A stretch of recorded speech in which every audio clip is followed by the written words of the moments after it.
Thank you very much. So it's a pleasure to give this talk. This is work that we've been doing for a little bit of time now. Just put the results out recently, but the topic is current. It's going to come up again for sure at the next Democratic primary debates, and I thought it would be useful to put some of this stuff out and see what you think. Okay. So I want to start out by pointing out that manufacturing jobs are politically important. It should not be surprising given what happened the last election cycle. We can think about the second presidential debate in which President Trump went after Secretary Clinton and said, you supported trade agreements cost us jobs in the industrial Midwest. And her response to that was, well, we supported trade agreements create exports, and exports create jobs. Okay? I've been studying jobs for a long time and their connections to things like exports. And at that point, it felt to me like the tide had turned a little bit, because for people listening in the industrial Midwest, the argument that exports create a lot of jobs and trade agreements create exports that create jobs didn't seem like it was going to wash. Okay? Because that is not the experience of people in those communities. And these were communities that President Trump and Vice President Pence were visiting with some frequency, right? And doing things like going to plants that were thinking of relocating to Mexico and raising hell about it and saying, if you go to Mexico, there will be consequences, don't do it. Now, the interesting thing about that is that, of course, once the photo opportunity passes, the protest leaves its mark, the jobs stay for a while.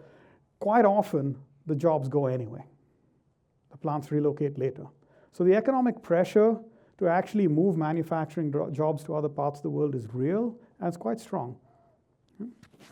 So back then, we had the story on, so that's, and so on the Republican side, the debate really has sort of gone in a direction that is fairly antagonistic towards trade, towards other countries, and pretty aggressive in negotiating policies. On the Democratic side, we had a presidential primary debate a few weeks ago, during which I don't recall hearing a single candidate stand up and say, I am for free trade. Right? They mostly said that they had problems with trade agreements. And a few of them did stand up and say, it's really important that we protect manufacturing jobs. Lesson learned. Politically, you cannot run for president and not say something about how you're going to protect manufacturing jobs. But when it came to how they were going to do it, they, like President Trump, seemed to be coming up short on exactly how this was going to work. Right? And so this sort of leaves this open question of, well, why have these jobs gone other places? Where have they gone? And what, if anything, will bring them back? Okay. So let's first start with a bit of data. Okay, so I'm an economist, and so I am going to present a fair amount of data to you today, but I'm going to try and do it in a way that you can follow along. Okay, so stay with me. Strongly urge you not to space out for even a few seconds. Okay, but if you stay with me, I'll get you through it. I want to focus on this line here. I'm colorblind, but I believe this is red or it's brown. Okay, so this red or brown line captures what's measured on the right-hand side axis, which is the fraction of US jobs that are in manufacturing, right? So that number peaked right after World War II at something approximating 40%. So around 40% of US workers at the end of World War II worked in factories. That number has gone into a very steep decline. I should not say steep, it's gone a very persistent decline over a long period of time to the point where it's down to 8%. Okay? But also note that, and this will help us later on, we're going to call this number the manufacturing employment share, okay? The fraction of workers who are employed in factories. And this number, if you were to follow this line back, would have started lower, gone up as the United States industrialized, peaked, and then come down, which is a fairly normal pattern. And it's one that we're going to return to. Okay? So this is what's happened. The jobs really have gone. Question is, where, why? Okay? Who ate my job? Okay? So there are two narratives that are often contrasted with each other, and they do have fairly different political and policy implications. One narrative is globalization ate my job. okay? And so this is the story that says these jobs went to some developing country, typically where the wages are a lot lower, right? And this is a story that is told by people who have actually participated in the process. So I have spoken to people who have been manufacturing workers, union representatives, who have said, look, we have had to actually take our machines that we worked on for 20 years, put them in crates, write an instruction manual for whoever's going to receive it on how to do my job, and then we sent the job to Mexico, we sent it to China, whatever. Right? So that's the globalization did it story. And then there's a different story. The other story is that it's automation, right? That no, a robot ate my job, okay? And so you have, this sort of classic image. Here's the car factory, has almost nobody working in it. It's robots. So which one? So the debate is often pitched as which one is it, okay?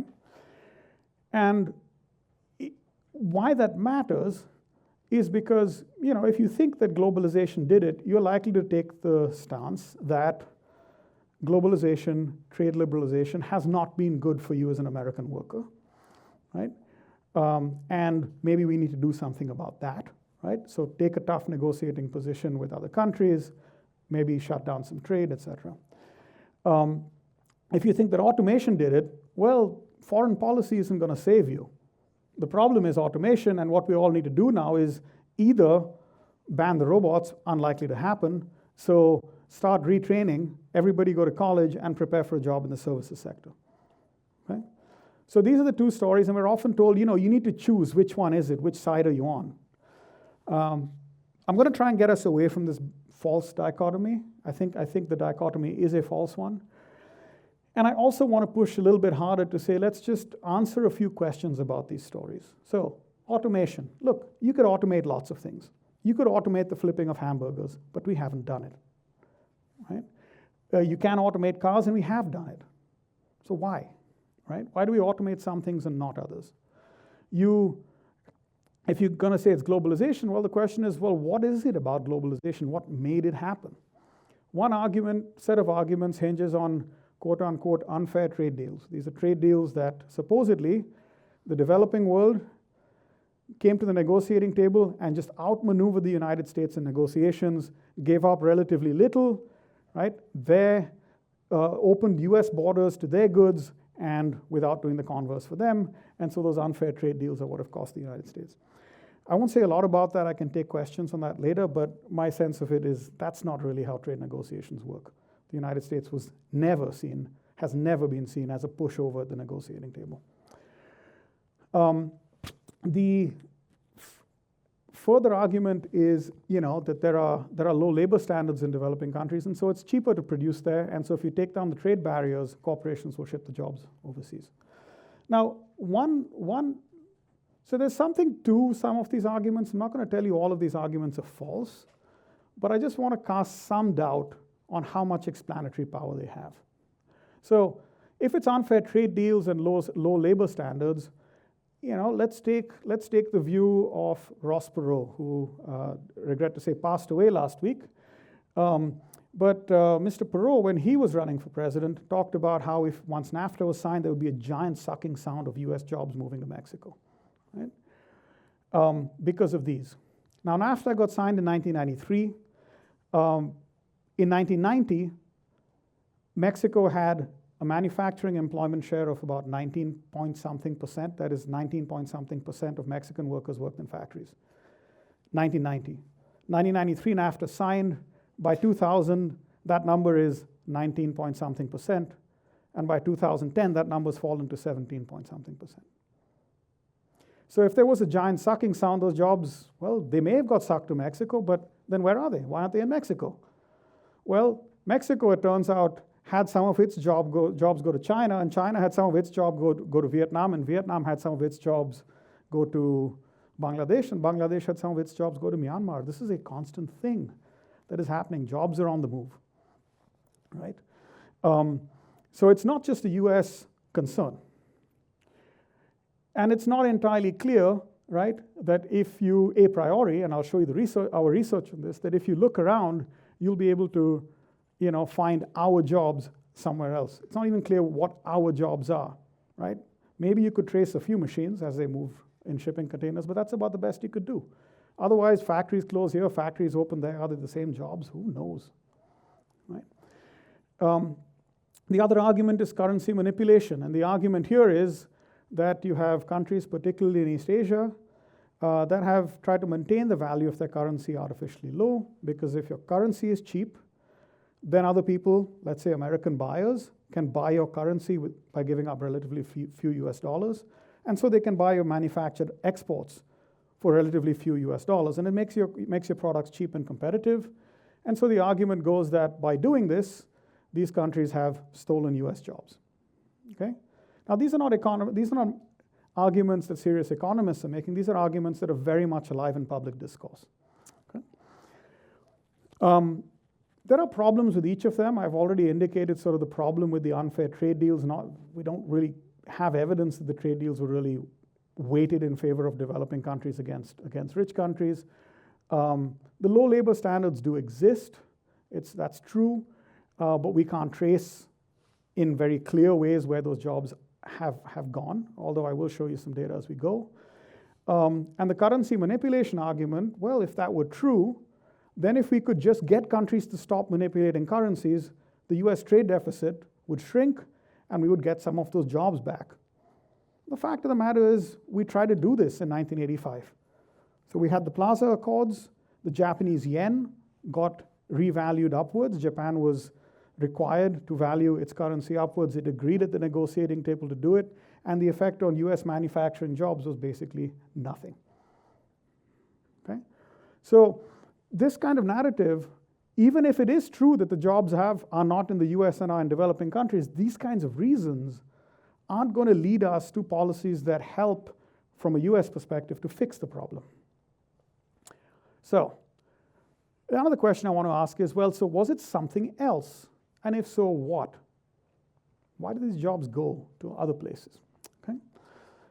Or did they just disappear, vanish into the ether because robots ate them? So these are the questions I want to take on. Now, before I get into some data and kind of try to tease that apart, I want to make one other thing clear. This business of not enough manufacturing jobs, this is not an American problem. Of course, it's also a European problem, but it's not even a rich world problem. It's a whole world problem. Every country, every government, right, that is serious about development and employment has some kind of a national manufacturing policy on the table, and they all put jobs at the center of it. China does, India does, right? And all of them are failing to achieve massive job growth. Okay? So why? What's going on? Okay? All right. So here are the questions I want to take on. First of all, we need to ask whether all this is really a bunch of fuss about nothing. Are manufacturing jobs actually different from other kinds of jobs? Okay, so at the start of the George W. Bush administration, the chief economist for the Bush administration, Greg Mankiw, once famously or infamously said, I don't know what all the fuss is about manufacturing jobs, right? You say it's about making stuff, well, fine, then isn't burger flipping a manufacturing job? You're making a burger. And how is it different? Okay? So I want to ask the question, are manufacturing jobs really different? There are theoretical reasons why we should think of them differently. I'll do that in question time, if you're interested. Another question, but I'm going to ask the question historically. Are countries that have had manufacturing jobs, have they had different prospects? I'm then going to ask whether other countries are likely to succeed at generating lots of manufacturing jobs, and I'm going to ask why or why not. Right? And then I'm going to return to this question of, did a robot eat my job or was it offshored? Okay? So these are the things I want to get at. Okay? And the surprising thing about this is you would think these are questions that, they're so important we should have answers to them. It turns out that the world's data infrastructure in terms of counting what people do at work is actually in pretty bad shape. Okay? And so what we did, my collaborator Jesus Felipe and myself, is we got to work taking a whole bunch of data from different sources, tracking how many manufacturing jobs different countries had. We tried to check them all out for consistency to make sure that we were actually comparing apples to apples, that these numbers were really comparable to each other over time and across countries. And we collated the first data set capable of actually answering these questions. Okay? And so we got a data set that covers 83% of the world's population. I'm going to call that the world for the rest of today. 63 countries, all the big ones in there, 83% of the world's population. And we're going to look at manufacturing employment levels between 1970 and 2010. And in addition to manufacturing employment levels, we're also going to look at the share of your GDP that comes from manufacturing. Because one of the questions that comes up is if you can't have a lot of manufacturing jobs because robots are eating them, then maybe that's okay because the robots will create lots of manufacturing output, and maybe having manufacturing production itself, even if it's done by robots, will make you a rich country. Okay? So we wanted to try and put together data on the employment and the output side to look at how important manufacturing has been over time for different countries, and then what that does. Okay? So let's start with, before I can show you the data, I need to just introduce you to one bit of technical apparatus. Okay? And that is a standard development path. So remember how I showed you that in the United States, right, we had, to the left of the graph, before the time series began, the United States had generally lower levels of manufacturing employment that steadily climbed until around 1945 when they hit about 40% and then they came down. Right? Now we're tracking basically that process for a generic country. Okay? But on my horizontal axis here, instead of time, I've got per capita GDP. So I'm looking at the income level of a country, which is going to be highly correlated with the wages that are paid in that country. So as you move along this axis, this country is getting richer. And then here, I'm measuring the share of employment, typically, that comes from manufacturing. But I could also look at the share of the country's GDP that comes from manufacturing production. And so what happens is when countries start out at low levels of per capita income, so they're poor, they also tend to have low levels of manufacturing employment because they're not particularly adept at manufacturing, they haven't made the investments in it, they don't have the know-how. And so they're not doing a lot of it, they don't have a lot of workers in factories. Over time they start to industrialize, and as they industrialize they get better and better at it. And as they do, because they're more productive, because they've got these factory jobs, their GDP increases and they start to create jobs in factories, and so they're moving in a diagonal direction along this graph. And so over time, countries industrialize. They get richer, moving to the right, and they become more industrial in employment terms, moving upwards, and so they move in this direction. And this keeps on going for a while. But then they get to a point where their per capita GDP is starting to get high. And as your wages rise, something happens. You start to get too rich to compete. So your wages are high, and people look around and say, I think manufacturing in China is getting really expensive. This started to happen around 2007, 2010 in China. And at that point, a whole bunch of manufacturers started to say, you know what we got to do? We got to move to Vietnam. And so when that kind of thing starts to happen, right, it wasn't just Vietnam, obviously, but when that sort of thing starts to happen, the share of employment that's in manufacturing starts to come down. The country will keep getting richer, but it's doing so without the benefit of further industrial growth, at least in employment terms. Okay? So that's your standard development path. And so we have here what we're going to refer to as the peak industrialization, and this is the per capita income. This coordinate is the per capita income at which the country peaked, and this coordinate is the fraction of workers, it's a manufacturing employment share at which it peaked. Okay? Everything I'm going to do now is just tracing these historically for countries to see what's happened. So let's start with our first question. Are manufacturing jobs really different? I'm going to say yes, they are. Okay? And I'm going to ask two sub-questions that add up to yes, manufacturing jobs are different. I'm going to ask whether countries that produce a lot of industrial output have increased their odds of getting rich implicitly, even if they didn't have the manufacturing jobs. If just having the output, doing it with robots, right? If you just had a lot of output, did you get rich? And the answer is no, not without the jobs. Second, can countries get rich by creating services jobs? So if it's getting hard to do manufacturing jobs, and we've got to be totally honest here, we've entered into an era of actual climate change in real time. everybody trying to industrialize is an environmental disaster. So we need to start asking the question, are there other ways that countries can achieve prosperity and beat poverty? Right? And so can they do it by creating services jobs? And unfortunately, the answer we have is that none, zero, have so far. Okay, so let me first give you the evidence on that. Okay, so the first thing that we did, okay, I'll ask you to focus on this, on the left-hand side graph. I've taken each country, each of our 63 countries, and on the horizontal, I've taken the peak manufacturing employment share. So there's Hong Kong, and this is the peak share that they achieved between 1970 and 2010. So Hong Kong, which had already peaked by around 1970, peaked at about 43% of its jobs in factories, a highly industrial economy. The United States is somewhere in this mess there, right? You can't quite see it, but at that point it's under 30% because we're already on our long decline by 1970. Here's Zimbabwe, Tanzania, Malawi with very, very low levels of manufacturing employment shares. And so bear in mind that when we compare these countries, we're comparing them at different points in time. We're just saying what's the maximum you ever got during this time frame and plotting it there. And we may be plotting that maximum at different times, right? They may have hit that peak at different times. And then on this axis, we're saying, okay, what was your per capita GDP between 2005 and 10?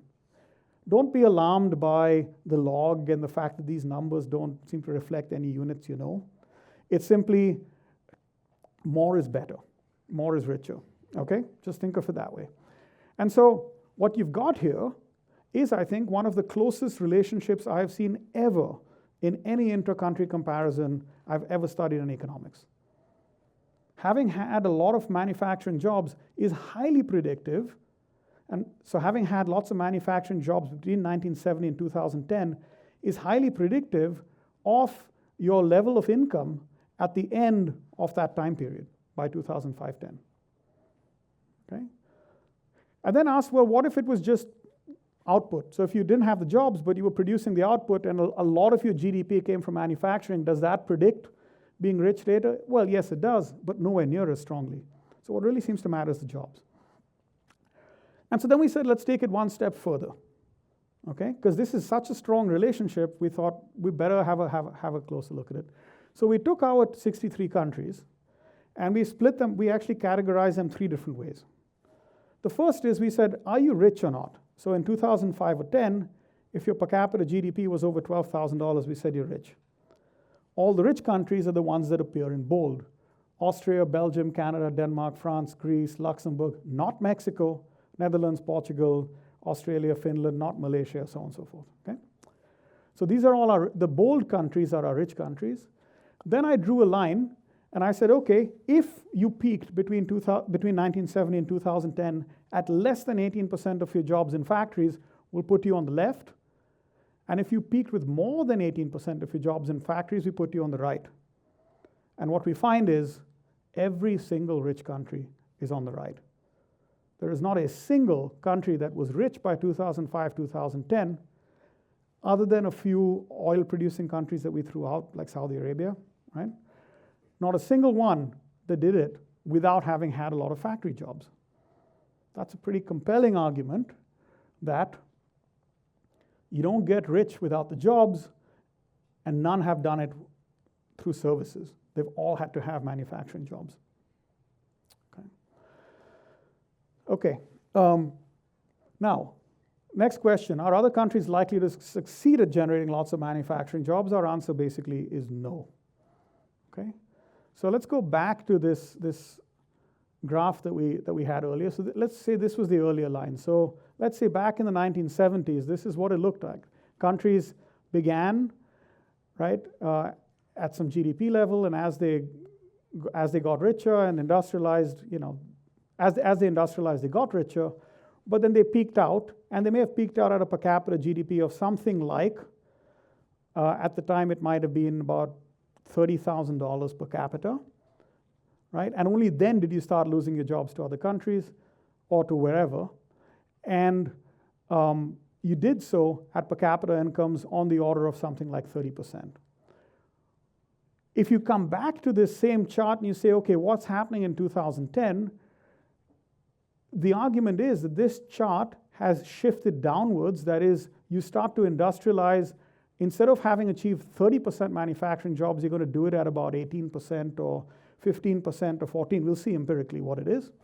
And instead of industrializing until you get to about $30,000 per capita, you might deindustrialize to something lower, 8,000 or 5,000. Okay? Now, just to cut to the chase, because time is short, what it turns out has happened is that this is in fact what has happened. These curves have moved down, but the degree to which they have moved down is shocking. Okay? This used to be around 30% in 1970. Today, this is something like 12%. Far below the threshold at which it predicts that you're going to get rich, right? So very few manufacturing jobs. And this number, where it used to be something on the order of $30,000, $40,000, today is as low as about $2,000 to $3,000. So once you get to $2,000 to $3,000 and the wages that countries at $2,000 to $3,000 have, you start to lose your manufacturing jobs to other countries. Okay? Now, in the interest of time, I will not detail the graph, but there it is. That's the year in which you peaked. So countries that peaked later are peaking at lower levels of manufacturing employment. That's your 12% right there. Okay? And they're also doing it at levels of GDP that are substantially lower than the ones that industrialized early. So there is, in fact, this pervasive problem of premature industrialization. Okay? The question then is, well, why is this happening? And here I give you two answers. Right? First question is, well, first answer is because everyone's trying to do it at the same time. So to cut to the chase, if you took 1 million manufacturing jobs out of Italy, Italy's manufacturing employment share would come plummeting because there's not that many workers in Italy. You put 1 million manufacturing jobs in China, what does it do? Not much, right? And that's basically what's been happening. And if you also ask, did a robot eat my job or was it offshored? The answer seems to be a bit of both. And so here's what we did. To answer whether a robot ate my job or it got offshored, we said, instead of studying this problem one country at a time, let's take a global view. Let's get every country in the world, stack them up, and see if the manufacturing jobs actually disappeared or simply relocated. And there's a shot. Right? So in 1970, 14% of every job in the world, our 83% of the world's population, 14% of every job in the world was in manufacturing.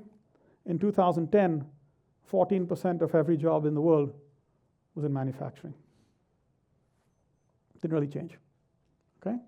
What changed is that the share of North America in those jobs declined, and the share that's in China and in South Asia went up dramatically. So yes, globalization did do this.